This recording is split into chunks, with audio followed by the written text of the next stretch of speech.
میں ہندوستان ہوں، ہمالیہ میرے سرحدوں کا محافظ ہے اور گنگا میرے جسم میں بہتی ہے اور میرے سینے میں ایک اسم دھڑکتا ہے جسے زمانہ سلطان الہند حضرت خواجہ غریب نواز معین الدین حسن چشتی کے نام سے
آپ کو عبادت کرنے کا شوق تھا۔ اپنے بابا سے کہتے تھے، بابا مجھے ایسا کیوں لگتا ہے جو چیزیں میں دیکھتا ہوں مجھے لگتا ہے وہ پہلے میں دیکھ چکا ہوں۔ تو آپ کے بابا کہتے تھے، اے میرے بیٹے تو آنے والے وقت میں ایک عظیم عارف بنے گا اور تیرے در سے ہزاروں لاکھوں لوگ فیض حاصل کریں گے۔ وہ دور سید السادات کے لیے سیستان و اصفہان میں بہت محال تھا، جگہ جگہ سید السادات کو قتل کیا جا رہا تھا۔ تو آپ کے والد نے چاہا کہ یہ جو میرے پاس اللہ کی امانت ہے اس کی حفاظت کرنا میرا فرض ہے، تو آپ خراسان کی طرف چلے گئے۔ خراسان میں بھی آپ کو بہت رنج و مصائب کا سامنا کرنا پڑا۔ ابھی زندگی گزر ہی رہی تھی کہ 15 سال کی عمر میں آپ کے والد حضرت غیاث الدین رحلت فرما گئے اور اسی سال آپ کی والدہ کا بھی انتقال ہو گیا اور آپ کو 5 چکی اور ایک باغ ورثے میں ملا۔ تو آپ نے وہ باغ غریبوں میں تقسیم کر دیا اور پھر آپ قرآن حفظ کرنے کے لیے بخارا شریف آ گئے اور علم حاصل کرتے رہے۔ اور جب اپنے بابا کی یاد آتی تو آپ اپنے جد امام علی رضا علیہ السلام کی زیارت کے لیے مشہد کی طرف روانہ ہو جاتے اور پھر بخارا آتے اور اپنے علم کی جستجو کو قائم رکھتے۔ کافی سال علم حاصل کرتے رہے، یہاں تک کہ آپ نے قرآن اس طرح سے حفظ کر لیا کہ اگر کوئی سوال کرتا تھا تو آپ ہر سوال کا جواب قرآن کی مختلف آیات سنا کر دیا کرتے تھے۔ آپ کے دل میں یہ آرزو جاگی کہ میں اپنے دادا علی ابن ابی طالب اور امام حسین علیہ السلام کی زیارت کا شرف حاصل کروں۔ تو آپ عراق کی طرف روانہ ہو گئے۔ کچھ راتیں روضہ امام علی پہ گزاری اور کچھ راتیں امام حسین علیہ السلام کے روضے پہ گزاری اور پھر سامرا، قازمین، بغداد آ پہنچے۔ उस वक्त आपकी उम्र मुबारक तकरीबन 32 साल थी। बगदाद में घूमते घूमते जुनैद बगदादी की मस्जिद में आए तो देखा मिंबर पे हजरत ख्वाजा उस्मान हरवनी अल्लाह के मखलूक की इस्लाह कर रहे हैं। उनका अंदाज़ गुफ्तगू और चेहरे का नूर जब ख्वाजा मोइनुद्दीन ने देखा तो करीब आके बैत कर ली और अर्ज किया कि मैं आपकी मुरीदी में आना चाहता हूँ और जिस अंदाज़े गुफ्तगू से आप लोगों की इस्लाह कर रहे हैं मैं भी ऐसे इस्लाह करना चाहता हूँ। तो बस हजरत ख्वाजा उस्मान हरवनी ने आपको अपना मुरीद बना लिया और आप काफी साल तसव्वुफ का दर्स लेते रहे। एक दिन हजरत उस्मान ने कहा, मोइनुद्दीन हज पे चलोगे? तो आपने कहा, ऐ मेरे हुजूर इससे बढ़कर मेरे लिए क्या होगा। तो बस दोनों अल्लाह के वली अल्लाह के घर की तरफ रवाना हो गए और जब तवाफ करना शुरू किया तो हजरत उस्मान हरवनी ने आपका हाथ पकड़कर 7वां चक्कर खत्म किया और कहा, ऐ मेरे अल्लाह मैं इस मोइनुद्दीन को तेरे हुजूर पेश करता हूँ। मेरे सब मुरीदों में सबसे पाक दामन और नेक और साफ वाला ये है। तू इससे वो काम करा जो तू चाहता है। और फिर आप रोज़ा रसूल सल्लल्लाहु अलैहि वसल्लम की तरफ रवाना हो गए। रोज़ा रसूल के सामने आकर हजरत ख्वाजा उस्मान ने हजरत मोइनुद्दीन का हाथ पकड़कर कहा, या रसूल अल्लाह ये मोइनुद्दीन तेरी उम्मत के गरीबों से बहुत प्यार करता है। अगर कोई गरीब इसके सामने आ जाता है तो उसको कभी खाली नहीं जाने देता। या रसूल अल्लाह इसके वजूद में जो फैज़ छुपा हुआ है उसको आशना कर और इसको इसकी मंजिल से मिला दे। बस ये दुआ मांग रहे थे कि इतनी देर में हजरत ख्वाजा उस्मान ने हजरत मोइनुद्दीन के पेशानी को चूमना शुरू किया। आपने अर्ज किया, ऐ मेरे उस्ताद आज आपकी आंखों में मैं अजीब शफकत देख रहा हूँ। तो आपने फरमाया, अल्लाह के हबीब ने तुझे गरीब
के रोजे पे आए और कहने लगे, या रसूल अल्लाह अब इस खादिम के लिए क्या हुक्म है। रोजे पे बैठ गए, पूरा दिन वहाँ गुजारा। रात को जब सोए तो ख्वाब में हुजूर सल्लल्लाहु अलैहि वसल्लम ख्वाब में आते हैं और फरमाते हैं, ऐ मोइनुद्दीन जाओ, मैंने तुम्हें हिंद की सल्तनत अता की, जाओ और वहाँ लोगों की इस्लाह करो।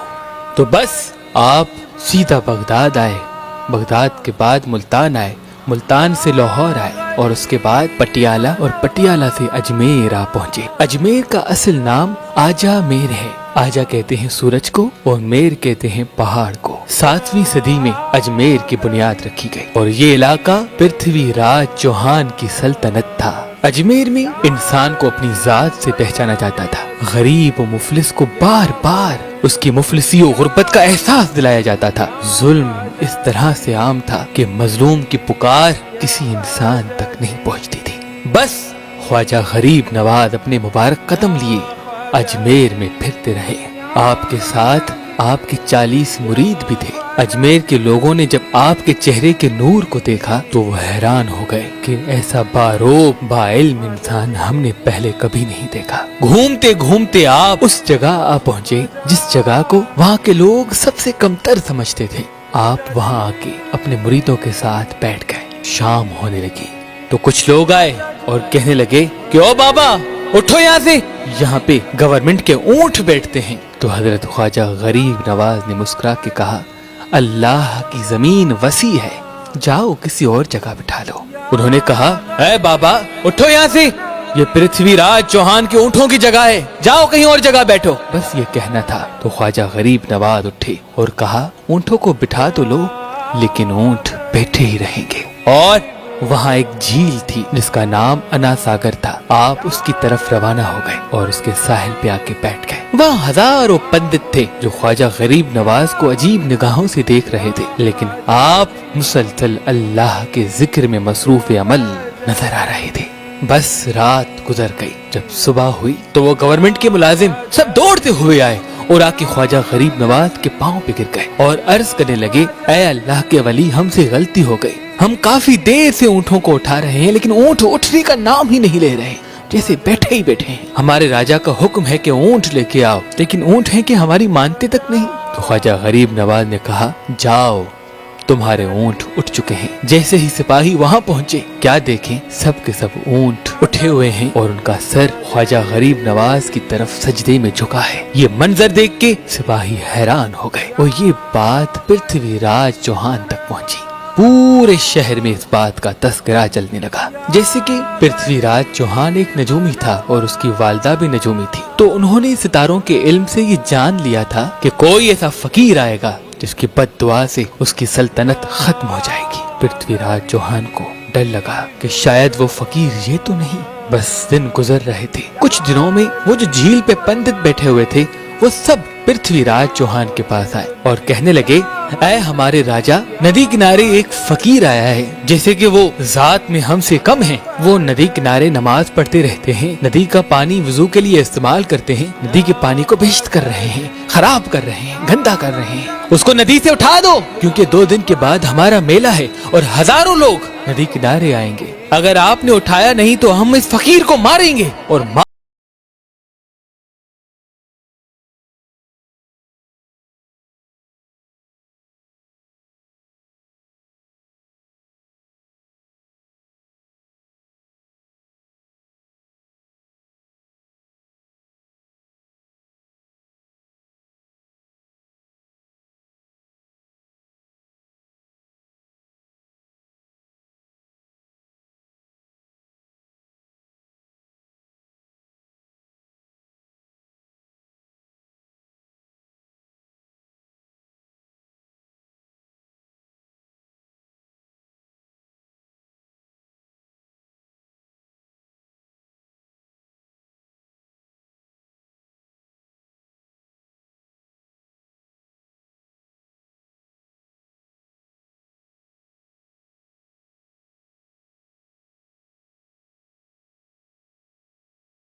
नवाज कहते हैं, तुम क्या सोचते हो कि ये पानी तुम्हारा है? सब खामोश।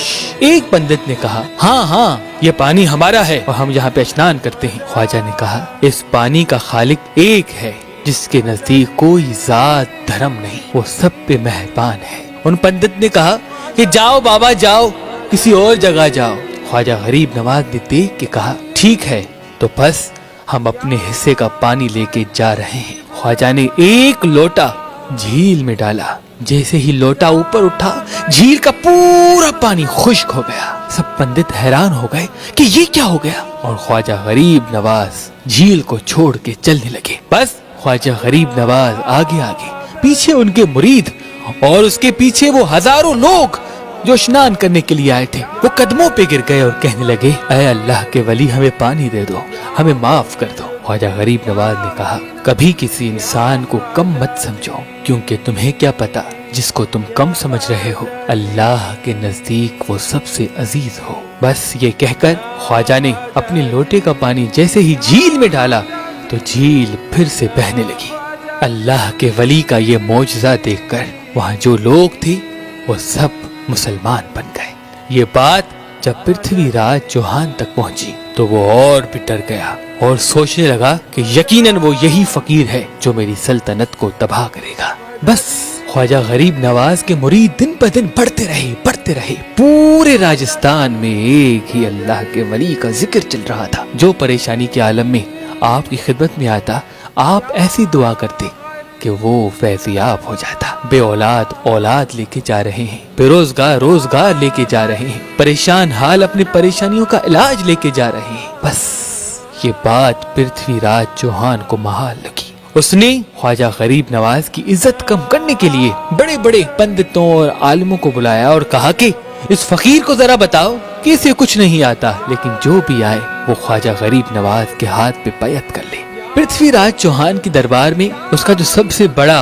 आलिम था, जिससे वो हर बात का मशवरा किया करता था, उसका नाम साधुराम था। पृथ्वीराज ने कहा कि साधुराम जाओ और इस फकीर को हटाओ, इसको बताओ कि इसे कुछ नहीं आता। वो जाता है, वो बार बार मुख्तलिफ आयात, मुख्तलिफ चीजें, मुख्तलिफ बातों से ख्वाजा गरीब नवाज की तौहीन करने की कोशिश करता है। बस ख्वाजा गरीब नवाज का झुका हुआ सर उठा और कहा, ऐ साधु राम, कब तक अपने आप से झूठ बोलोगे? तुम बज़ाहिर तो अपने आप को हिंदू कहते हो, लेकिन अंदर ही अंदर तुम मुसलमान हो। बस ये कहना था तो साधु राम घबराने लगा और कदमों पे गिर गया और कहने लगा कि इस बात का इल्म सिवाय खुदा के किसी को न था। मैं आपका मुरीद हूँ, यकीनन आप सच कह रहे हैं, मैं मुसलमान हूँ। बस जब सब आलिम थक गए तो पृथ्वीराज चौहान ने जादूगरों का सहारा लिया। उस दौर में राजस्थान में एक बहुत बड़ा जादूगर हुआ करता था, जिसका नाम अजयपाल जोगी था। उसको बुलाया गया, जिसके 400 शागिर्द थे और वो ख्वाजा गरीब नवाज की तौहीन करने के लिए आ पहुँचे। तो बस एक तरफ वो जादूगर थे और दूसरी तरफ अल्लाह का वली ख्वाजा गरीब नवाज। सारी रात गुजर गई, वो मुख्तलिफ जादू करते रहे, लेकिन उन तमाम जादुओं का ख्वाजा गरीब नवाज पे कुछ असर न हुआ।